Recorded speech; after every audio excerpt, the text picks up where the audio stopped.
Hello friends, welcome to our channel. ఇప్పుడు మనమైతే వెల్లుల్లి గుడ్డు కారం ఎలా తయారు చేయాలో చూసేద్దాం ఫ్రెండ్స్. ఇంట్లో కూరగాయలు ఏం లేనప్పుడు ఒకసారి ఇలా ట్రై చేసి చూడండి, చాలా టేస్టీగా ఉంటుంది. ముందుగా అయితే రెండు లేదా 3 ఎగ్స్ని బాయిల్ చేసుకొని ఇలా సన్నగా పీసెస్లా కట్ చేసుకొని పక్కన పెట్టుకోవాలి.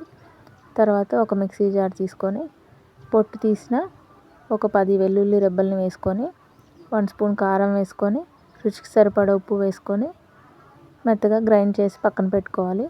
తర్వాత ప్యాన్ పెట్టుకొని ఒక 3-4 స్పూన్ల ఆయిల్ వేసుకొని అందులో పోపు దినుసులు, 2 రెమ్మల కరివేపాకు, సన్నగా తరిగిన ఉల్లిపాయ ముక్కలు ఇవన్నీ వేసేసుకొని ఒక 2 మినిట్స్ ఫ్రై చేసుకోవాలి.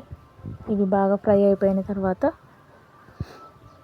అందులో ఒక చిటికెడు పసుపు వేసుకోవాలి. తర్వాత ముందుగా రెడీ చేసి పెట్టుకున్న వెల్లుల్లి కారం వేసుకొని ఫ్రై చేసుకోవాలి. తర్వాత బాయిల్ చేసుకున్న ఎగ్స్ని సన్నగా ఇలా పీసెస్లా కట్ చేసుకొని పక్కన పెట్టుకుంటాం కదా, అవి ఇందులో వేసుకొని మొత్తం ఒకసారి కలిపేసుకోవాలి. మొత్తం కారం అంతా ఎగ్స్కి పట్టేలాగా మొత్తం కలిపేసుకొని ఫైనల్గా గరం మసాలా యాడ్ చేసుకోవాలి. అంతే ఫ్రెండ్స్, వెల్లుల్లి గుడ్డు కారం చాలా అంటే చాలా టేస్టీగా ఉంటుంది. ఒకసారి మీరు కూడా ట్రై చేసి ఎలా వచ్చిందో కామెంట్ చేయండి. వీడియో నచ్చితే లైక్ చేయండి, సబ్స్క్రైబ్ చేసుకోండి ఫ్రెండ్స్.